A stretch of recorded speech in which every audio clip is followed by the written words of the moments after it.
friends, and welcome back to class today. We have an awesome activity and story we're going to read today.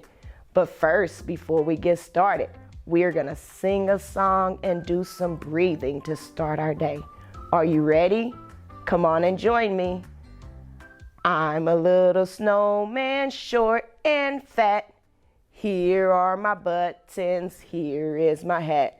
When the sun comes out, I can't play. I just slowly melt away. All right, awesome job. Can you join me now, friends? Let's sing. I'm a little snowman, short and fat. Here are my buttons, here is my hat. When the sun comes out, I can't play. I just slowly melt away. Awesome job, friends. All right, let's do some breathing to get started with our day. Let's take a deep breath in and blow it out.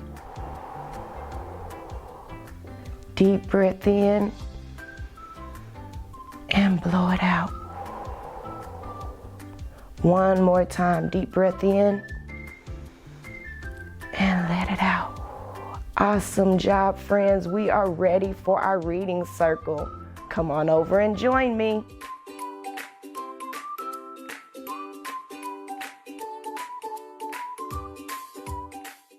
Hello, friends. Welcome to our reading circle today.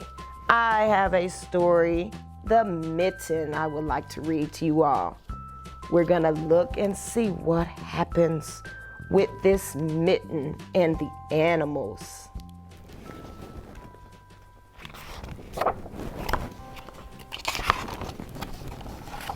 Once there was a boy named Nicky who wanted his new mittens made from wool as white as snow.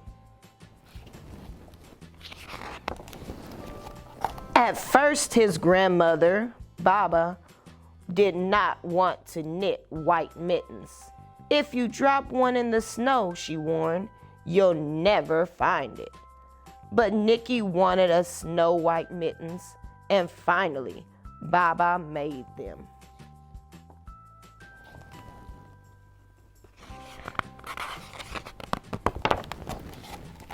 After she finished, she said, when you come home, first I will look to see if you are safe and sound, but then I will look to see if you still have your snow white mittens. So off Nicky went, and it wasn't long until one of his new mittens dropped in the snow and was left behind.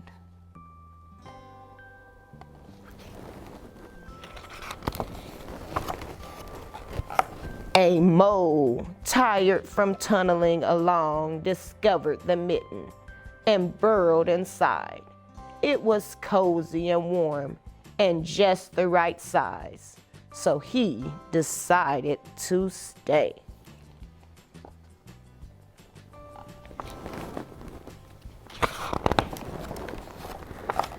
A snowshoe rabbit came hopping by.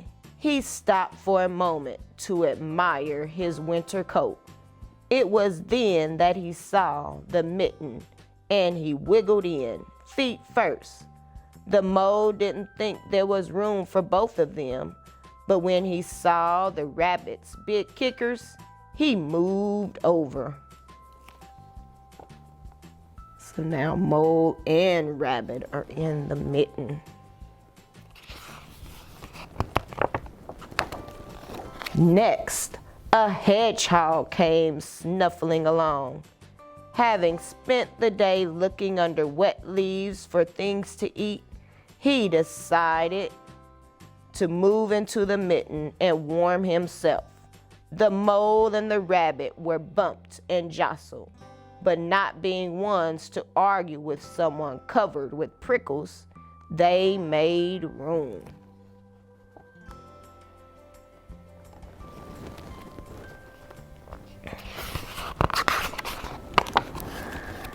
As soon as the hedgehog disappeared into the mitten, a big owl, attracted by the commotion, swooped down when he decided to move in also. The mole, the rabbit, and the hedgehog grumbled. But when they saw the owl's glinty talons, they quickly let him in. So now there's 4 animals in the mitten.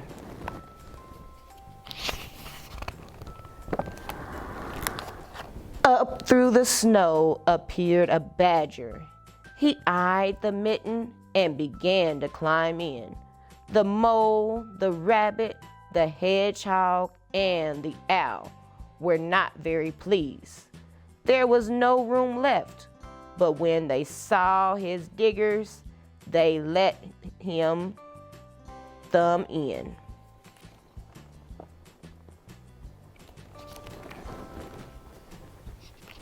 See his claws there? That's why they decided to let him in.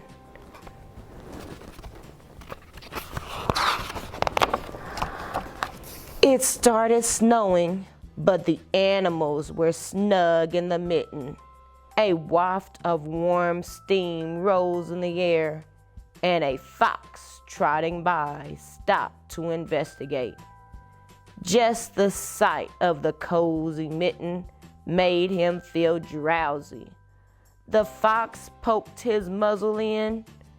When the mole, the rabbit, the hedgehog, the owl, and the badger saw his shiny teeth, they gave the fox lots of room. Uh-oh, do you think the fox is gonna be able to fit in that mitten? Let's find out. Let's turn the page and see. Yep, the fox is in there. Oh, and what animal is gonna try and get in there now? A great bear lumbered by. He spied the mitten all plumped up. Not being one to be left out in the cold, he began to nose his way in. The animals were packed in as tightly as could be. But what animal would argue with a bear? The mitten swelled and stretched. It was pulled and bulged, too many times its size. But Baba's good knitting held fast.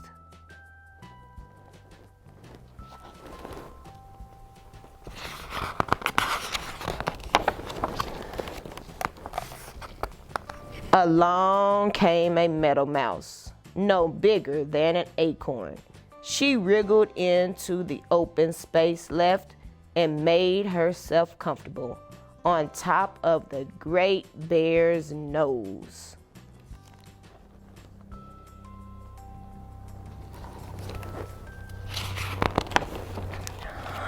Uh-oh.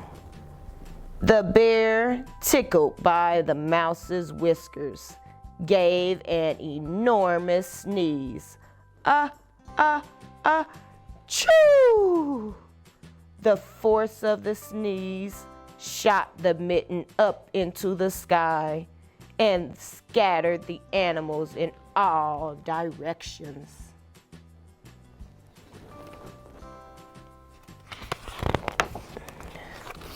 On his way home, Nicky saw a white shape in the distance. It was the lost mitten silhouetted against the blue sky.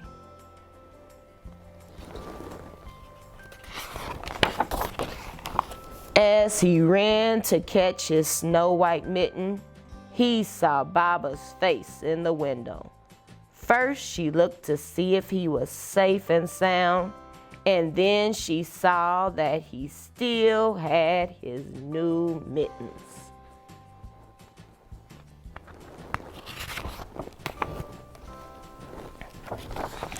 But look at the mittens. One is little, and then what happened to the other one? It's all stretched out. So Baba's trying to figure out what happened to that mitten and why it's so much bigger than the original mitten. Wow. A lot happened in this story, friends. We have so many animals that went into that mitten. So we are going to do an activity that goes along with this book. All right, friends. So we just finished reading our story, The Mitten.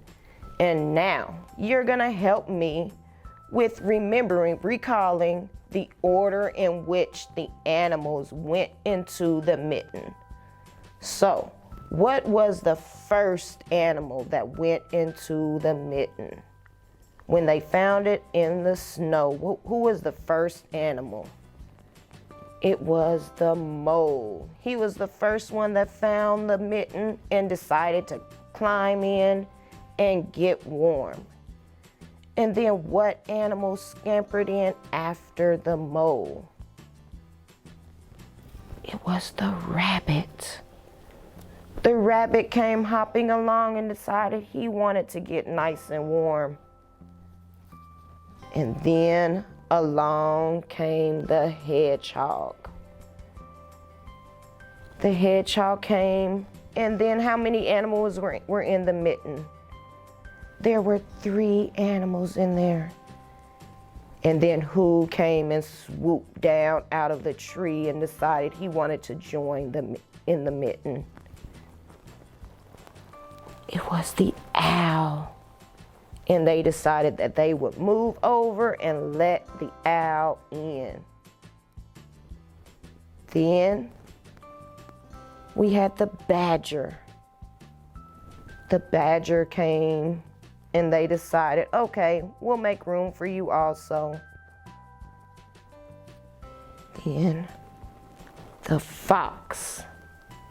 And who was gonna say no to that fox with his sharp claws and sharp teeth?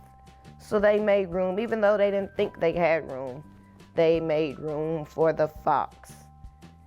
And then who was the next animal that came? The big grizzly bear. Now I know when I was reading the story, I didn't think the bear was gonna fit into that mitten. But was he able to fit in the mitten? He sure was. They had to move over and make space for him. And then the last animal that came in was a tiny little mouse. And then what happened? When the mouse went to sleep on the bear's nose, didn't the bear go make a big sneeze? And then what happened? All the animals flew out of the mitten. And then the little boy was able to find his mitten and take it home to his grandma. Awesome job, friends, helping me put our animals in order from the first animal all the way to the last animal that was in our mitten. Awesome job. All right, friends, I hope you enjoyed listening to our story, The Mitten, and then helping me with our activity of talking about all the animals that were in the mitten. Go find an adult and tell them, see if you can remember all the animals that went into the mitten, and tell your adult what animals went into the mitten and then what happened at the end once the mouse went into the mitten. I hope you enjoyed our reading circle today. See you next time. Bye-bye.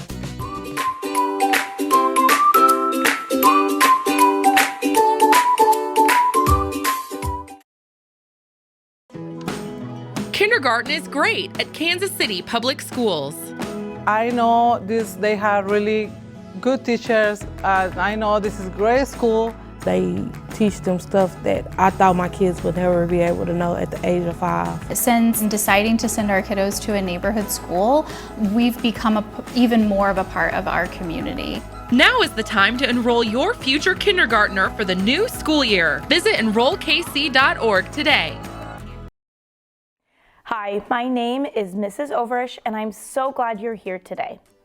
Today, we're going to practice comparing numbers. We're going to compare numbers all the way to 20 today. When we compare numbers, we can put 2 numbers side by side and tell which one is bigger, which one is smaller, or if they're exactly the same. We can compare numbers using different symbols, like the less than symbol, the equal to symbol, and the greater than symbol. Let's go ahead and get started.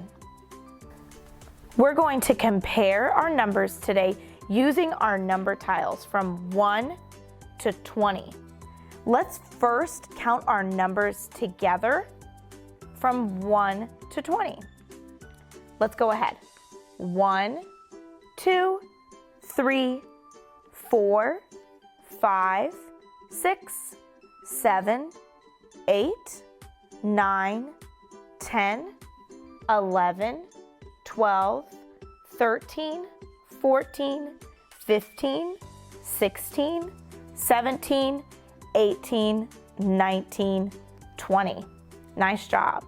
We see our numbers are in order. That means they're going from least to greatest. When we compare our numbers, we can use different symbols. We have our less than symbol, our greater than symbol, and our equal to symbol. Our symbols today, they kind of look like alligators. We sometimes make our symbols look like alligators to help remind us that an alligator would want to eat the bigger number. That means that our open side of our symbol is going to open up to the bigger number so he can get ready to chomp it down and eat it. We have our equal to sign, which shows that both numbers are exactly the same. Let's go ahead and try one. I'm going to use the number 10 on one side and the number 15 on one side. When I look at these two numbers, I can see that I have a 1 in the tens place. And then when I look to my ones place, I see a 0 and a 5.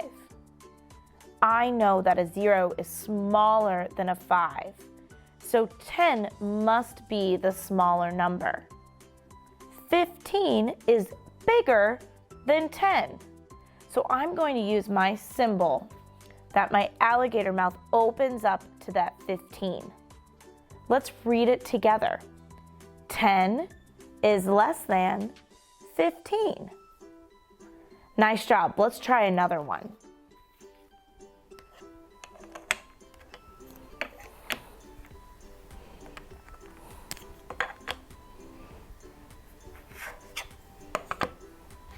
We have the numbers 17 and 8. 17 has a number in the tens place and a number in the ones place. 8 only has a number in the ones place. Since 8 is a single digit, that means it must be smaller than our two-digit number of 17. So 17 is bigger than 8. Which symbol should I use in the middle of 17 and 8 to show that 17 is the bigger number? That's right, I'm going to use my greater than symbol, my symbol that opens up to the 17. 17 is greater than 8. Can you read that with me? 17 is greater than 8. Nice job. Let's try another one.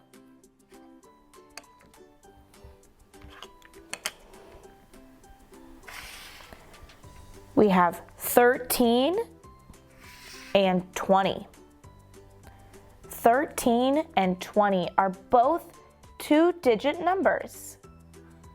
I see that 13 has a 1 in the tens place, and 20 has a 2 in the tens place.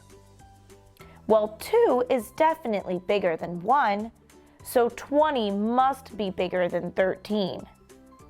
When I look at my numbers up at the top, I see that I pulled 13 out from over here and 20 out from the end.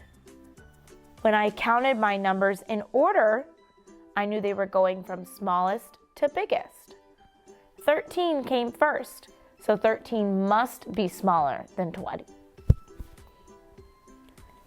So, which symbol am I going to use to show that 20 is bigger than 13? Should I use my less than symbol, my greater than symbol, or the equal to symbol? That's right, we're going to use our less than symbol to show that 13 is less than 20. Let's read that together. 13 is less than 20. Let's try one more together.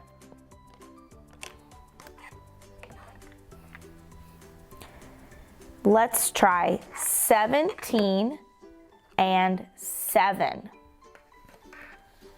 I see that 17 is a 2-digit number, and 7 is just a 1-digit number. They do both have a 7 in them, but that doesn't make them equal because the 17 has a 1 in the tens place. Can you tell me which one is bigger? Is 17 bigger than 7, or is 7 bigger than 17? That's right, 17 is bigger than 7. It's the bigger number. So which symbol should I use in between 17 and 7? Should I use my less than symbol, my greater than symbol, or the equal to symbol? That's right, we're going to use our greater than symbol so our alligator can eat that bigger number. We're going to say 17 is greater than 7. Can you read it with me? 17 is greater than 7. Nice job. Can you have an adult help you grab a piece of paper and a pencil or a marker or a crayon or something that you can write with? I have my piece of paper with a marker. We're going to practice comparing two numbers together today. We're going to do it twice, once on the front and once on the back. Once you have your paper, can you have that adult help you fold it in half? When you open it back up, you see a line right down the middle. Let's first compare the numbers 12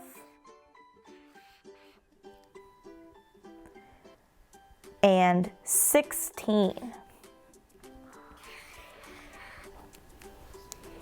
Can you write the number 12 on one side and the number 16 on the other?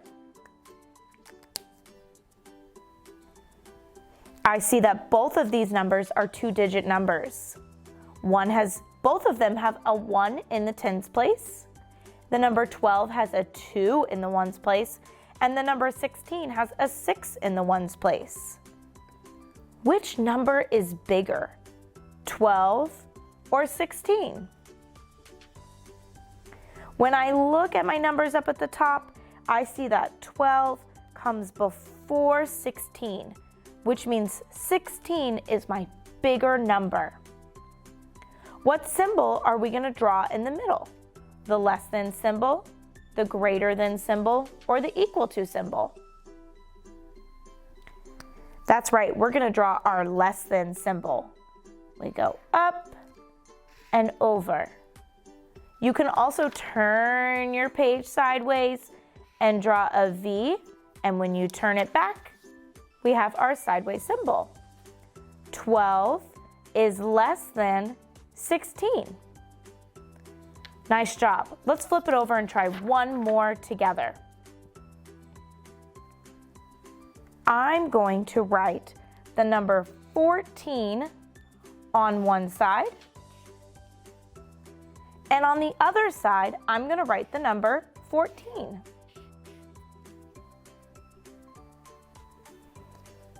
Can you draw a number 14 on one side and the number 14 on the other, I see that both numbers are two-digit numbers. They both have a 1 in the tens place and a 4 in the ones place. What does that mean? That's right, that means they're exactly the same. So 14 is equal to 14. That means we can draw an equal sign, which is just two lines right on top of each other, to compare our numbers. When we read it, we say 14 is equal to 14. Can you say that with me? 14 is equal to 14. Nice job. Today we were able to compare numbers all the way to 20. We used our less than sign, our equal to sign, and our greater than sign to be able to compare our numbers 1 through 20. We were able to practice things like 5 is less than 8. I hope you were able to practice this at home. Next time you see two different numbers, I want you to tell an adult whether you can see if it's less than, greater than, or equal to. Thank you so much for learning with me today. My name is Mrs. Overish.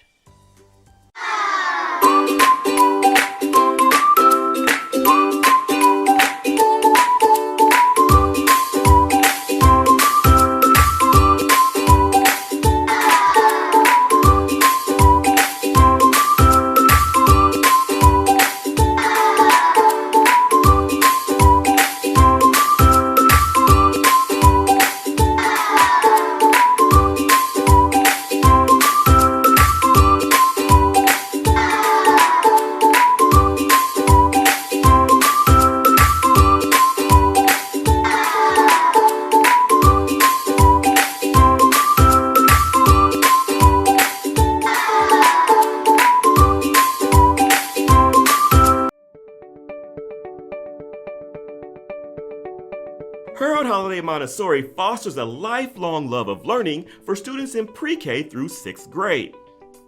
Holiday is the only free Montessori school in the KC metro area recognized by the Association of Montessori International.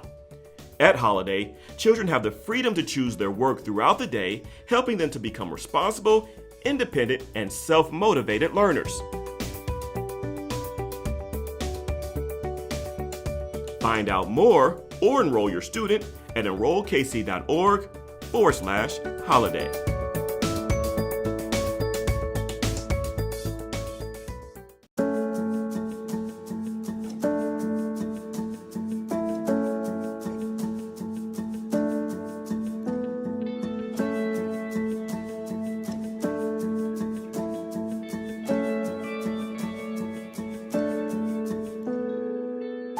Hello and welcome to Herald Holiday Montessori School. I am Principal Bass Barlow and I have the privilege of leading this fine public Montessori school.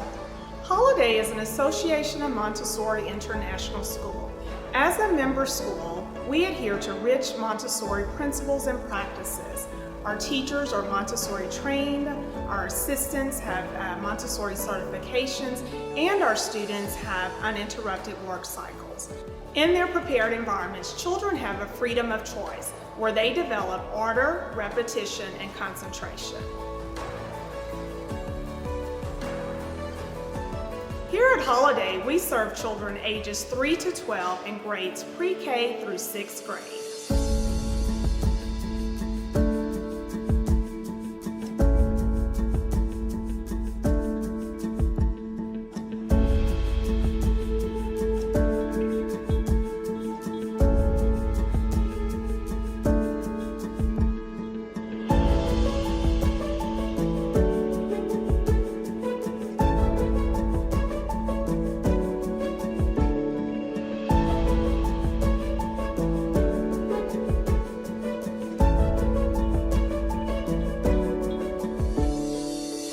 Welcome to the Children's House.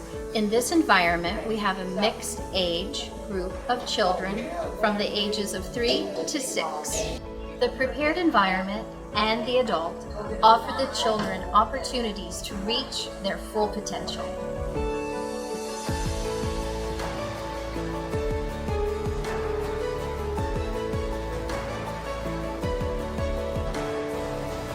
In the Children's House environment, we focus on practical life, sensorial, math, language, and cultural activities. These activities are all developmentally appropriate for our children.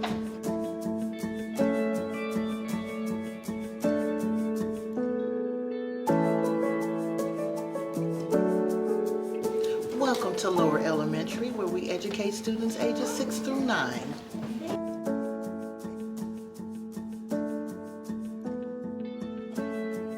Here, we foster personal responsibility, independence, collaboration, critical thinking, as well as problem solving.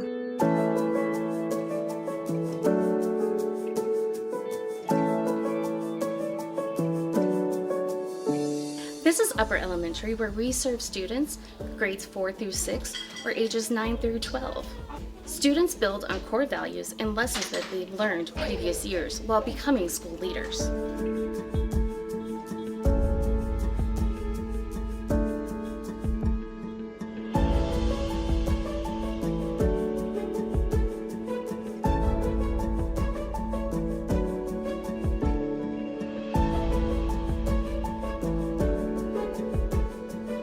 We partner with the Heartland Chamber of Music to offer String Sprouts. This program teaches our students instrumental music starting at the age of 3.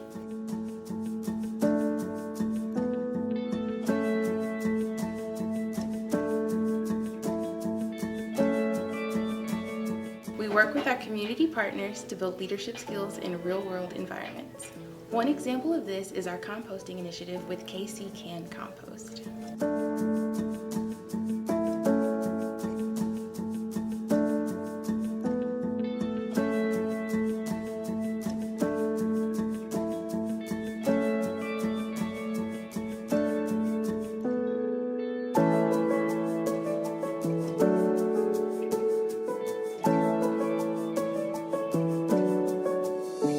Thank you for visiting Holiday Montessori School. If you'd like more information about our fine Montessori program, please call 816-418-1950 and we'll schedule a one-on-one tour with you.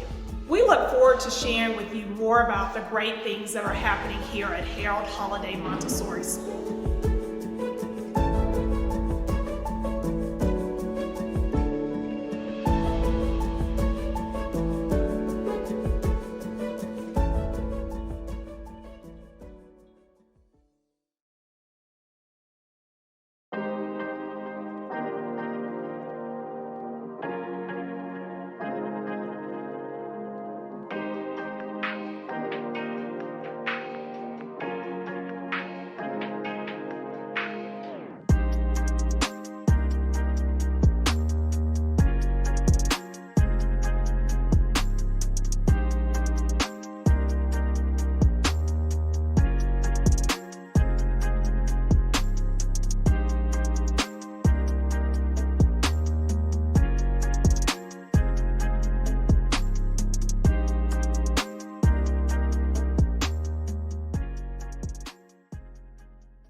Good morning, Kansas City. Welcome to another fun episode of Life After, a show dedicated to hearing the stories of past students after they leave high school.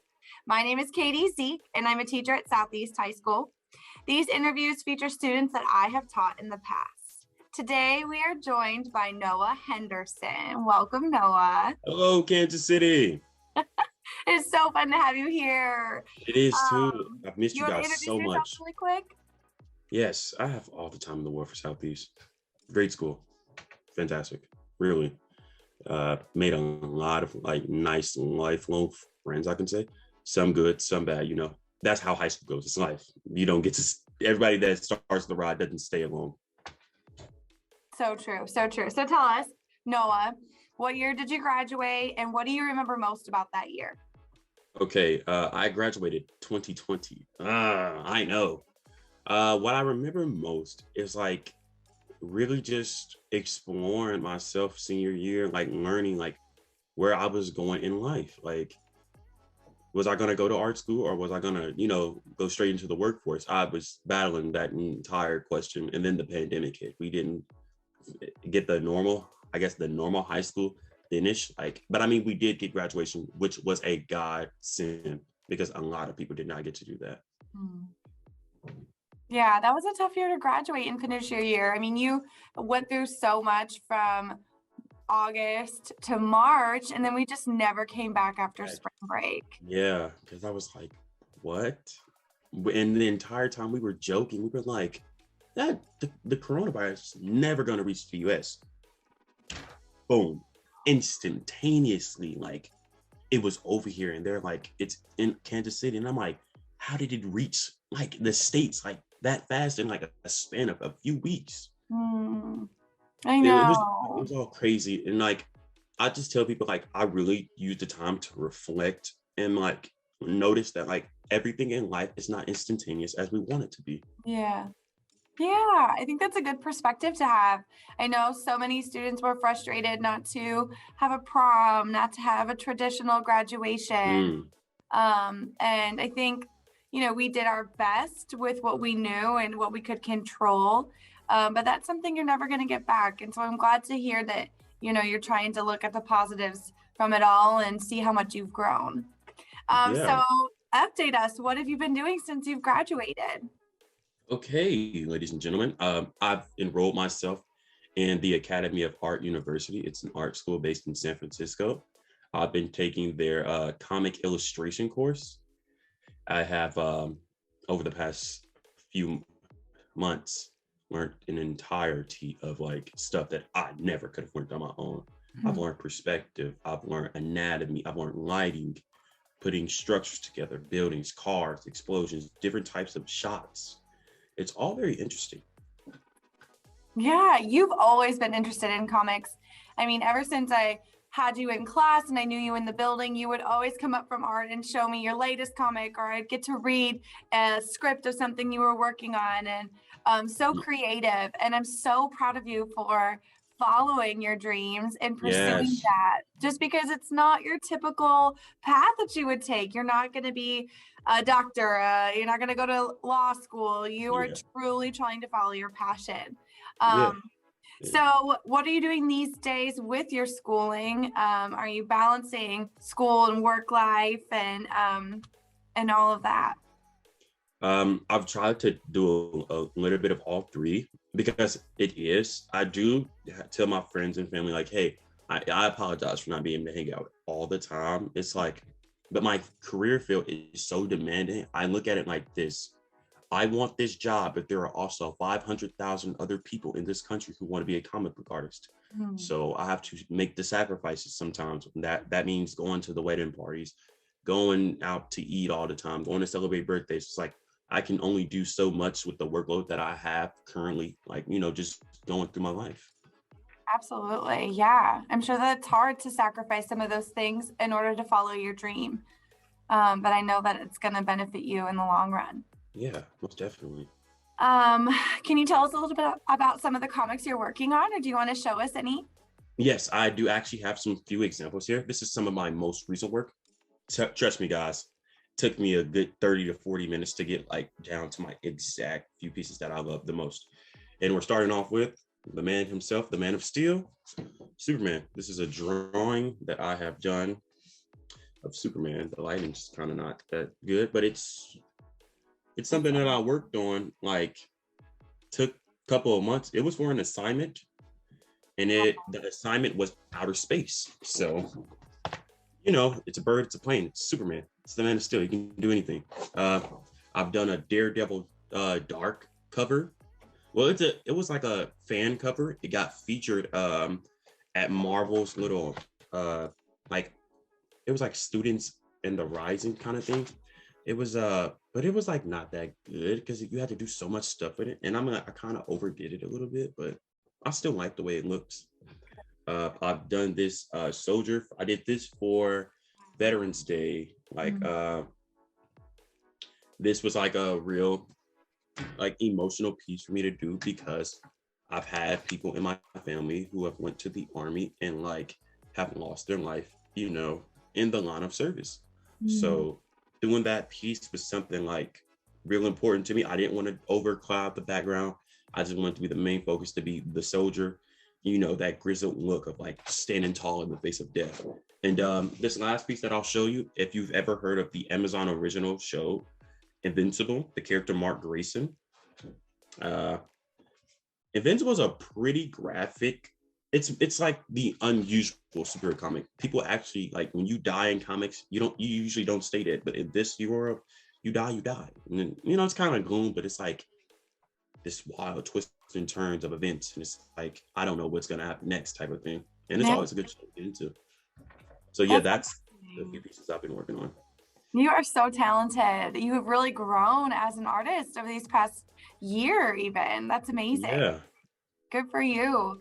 I see Spider-Man in your background. Do you have an affinity for Spider-Man, or tell me a little bit about that? Okay, so this is gonna be an embarrassing story. My mom's probably gonna hate me for it later, but Spider-Man was like the very first superhero that I saw. The one with Tobey Maguire, 2002, it came out. I literally played that tape to death. This is for the younger kids. Yes, we had VHS. I'm not that old. I'm 20. I'm 20 years old. I'm 20. We're not that old. We had VHS, and I played that tape to the death of it. The film burnt out. They went and got another one, and they was like, don't do this again. Spider-Man 2 came out, did the same thing. So yeah, Spider-Man is that character for me, especially like what they've been doing in the past few years, showing that anybody can be Spider-Man. Because with me in comics, it's really about representation of everybody. It's not just, Peter Parker, because I've explained in the past, like, how does it feel to not be able to say, I can see myself in these characters? So when Miles Morales came out in 2013, my godmother gave me, this Spider-Man comic book with the Black Spider-Man in it. And I'm just like so all shocked at it. I read that book a million times, and I kept telling her, when's the next one coming out? When's the next one coming out? Literally have the entire collection of the original Miles Morales run. I can tell people of the kids today, if it's something that you really want to do and you can see yourself doing, go for it. Because I saw myself being able to say, I want to draw this character doing this because it means so much to me as a person. Wore a Spider-Man. You're talking to the kid who wore a Spider-Man costume to sleep every day, like just thinking they're Spider-Man. My mom's like, "Hey, you gotta take that off." I'm like, Spider-Man don't take his costume off. It's always underneath his clothes. They told me going to school, "Hey, you can't wear that." He's getting up there in age, and I'm like, I always like to tell people, keep the kids in that bubble for as long as possible, because like the dreamers are the people who will move the country, is what I say. The people who are stagnant and like just, you can't do anything like that, don't ever listen to them kids, because those are people who do not have your best interest. And they really are kind of, I would say, they're really jealous of what you're doing and the steps you're taking in your life. So yeah, that's what like Spider-Man meant to me. So it's kind of like Superman, like just places, or it's levels of just levels humanity can strive to be like, even through my pain and my sacrifice, I'm willing to give my all for the betterment of humanity. That's why I love these characters so much. That's real. Yeah. And how you can relate them. They may be fictionalized. They may either die immediately or come back in 18 different forms. And yet they're still relatable for you and anybody. I love that. Yeah. Was there anything that you experienced in high school that has helped you feel prepared to kind of follow your dreams and be where you are now? Yes, I've had a wonderful slew of teachers, including the lovely Miss Zeke herself. I've had a multitude of teachers kind of like guide me, and when I was telling them about my dreams and stuff to be a comic artist, they're like, "Are you willing to put in the work? Are you willing to outwork your competition?" Though I was very bullheaded in high school. No. Yeah, like on certain topics, I can't just be super humble. I was bullheaded on certain topics, like I'm gonna do it my way or the highway. But as I've gotten older, I've really learned to like humble myself and like the approach and learning that this is a quote I got from Mr. Green. Not everybody's journey starts at the same point. Whether your journey starts 10 or 15 years from the person that you admire, that will be something that is for you. Because I've even learned from watching interviews of other comic book artists that I look up to. They're always saying it's never too late to break into comic. It's about the time you're willing to put in. Who do you know? That's another thing. I learned that from Miss Crockett, like going to these places where the talent scouts are. And like, even though I know and they know, like, this is not industry ready, just get your name out there. Like, just go out there to like, let them know, hey, I'm on the radar, look out for some of my work in the future. So. Yes, good for you. I appreciate that from Southeast. Good. I'm so glad to hear that. And while you may identify yourself as bullheaded at times, I think it's only helping you be able to follow your dreams. I think it would be completely understandable if you get frustrated and just decide this isn't for you, but you haven't. And you're making those sacrifices to continue to follow your dreams. I'm so proud of you for that.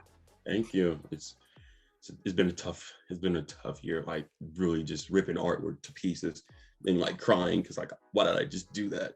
Oh my gosh, I can't imagine. Did you have an art teacher that you remember that kind of helped push you or? Yeah, it was he was there my junior year, I believe. And I had showed him some of my work and he literally, like random teachers, even just like, hey, I know this guy on Twitter. I know this guy. And like, because they've done that, I've gotten to, explore and talk to some of these real life editors. Like recently, a few months ago, I came on to, his name is Jeff Johns of DC. I showed him some of my stuff on Twitter. I DM'd him like 50 times though.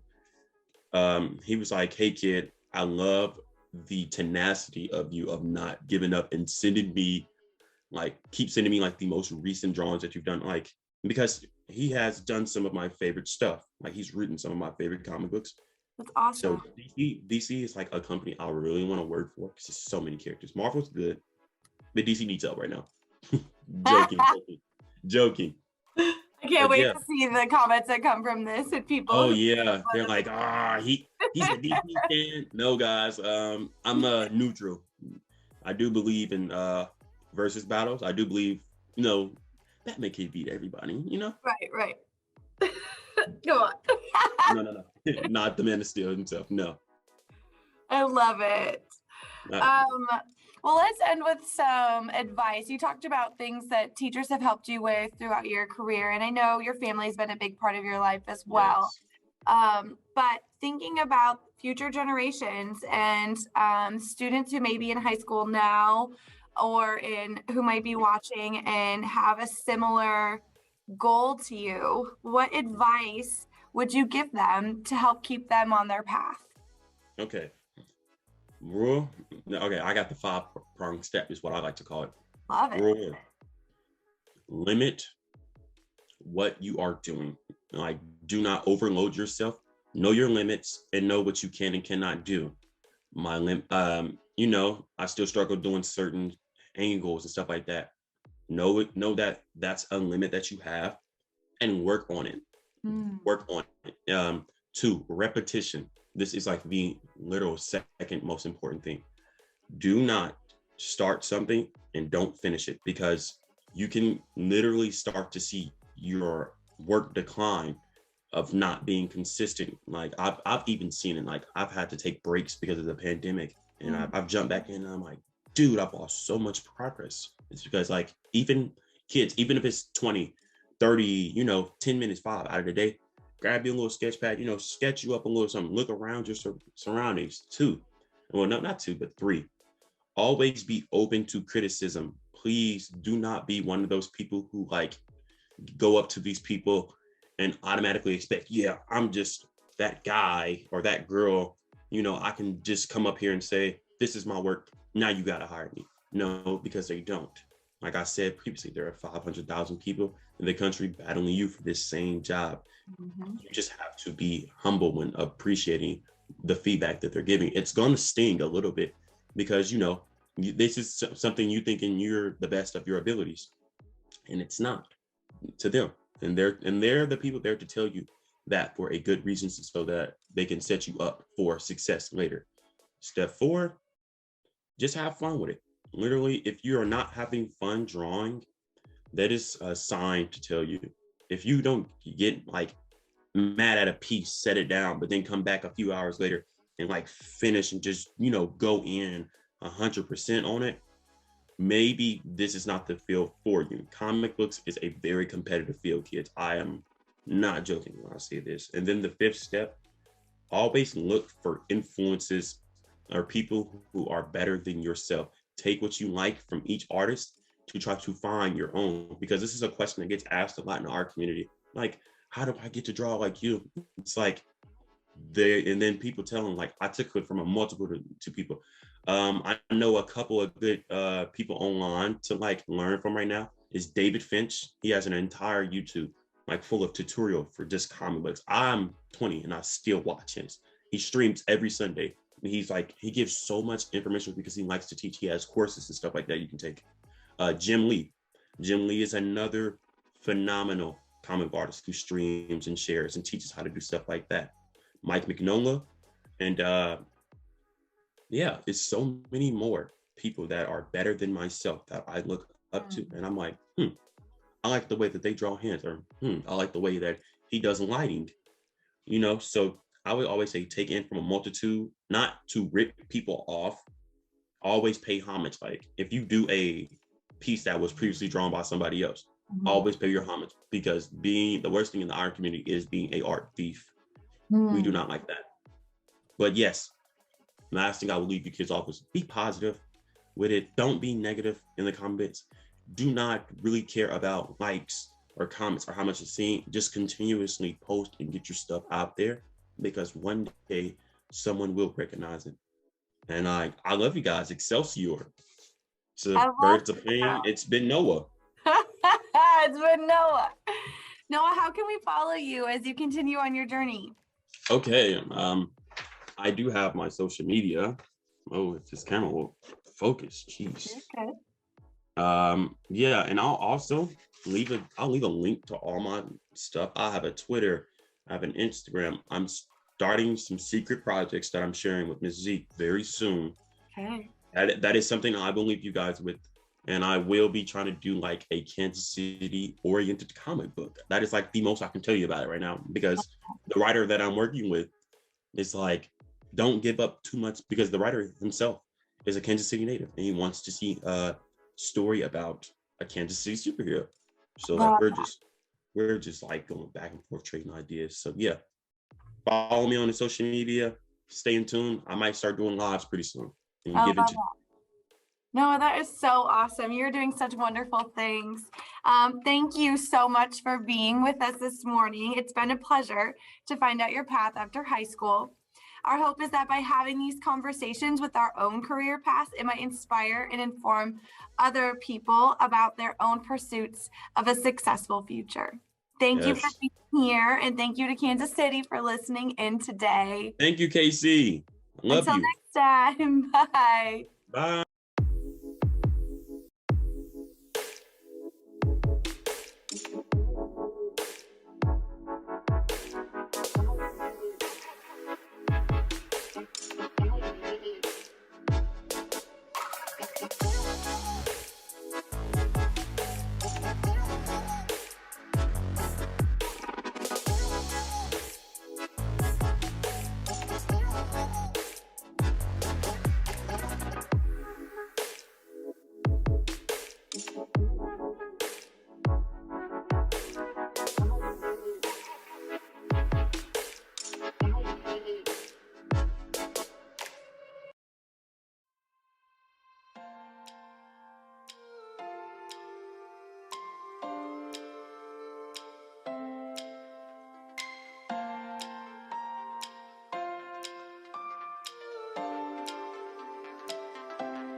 I chose manual because it's challenging and fun and it can help me with college. I chose manual because I wanted to get a jump start in my career with culinary arts. I chose manual to acquire skills I'd use in real life.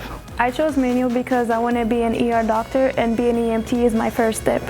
Kickstart your future today at Manual Career and Technical Center. Manual is open for all 11th and 12th grade students in both Kansas and Missouri. Learn more today at enrollkc.org/manual or call 816-418-5200. I love Southeast because of the culture, the band program, and restorative justice. I love Southeast because of the academics, sports, and students. I love Southeast because of the people, the energy, and the advanced classes. It's not alike. I love Southeast because the students here at Southeast are full of potential and they believe in achieving anything. We are Southeast. Southeast. We stand shoulder to shoulder. Join the Southeast family. Enroll today. The desire to create lives within each of us. From Grammy-winning producers and musicians, to NBA stars, to Navy admirals and Medal of Honor recipients, to internationally renowned artists and beloved local muralists, Paseo graduates have been creating their own success, their own history, their own legacy since 1926. Now it's your time. Create your future at Paseo Academy of Fine and Performing Arts. Learn more at enrollkc.org/Paseo.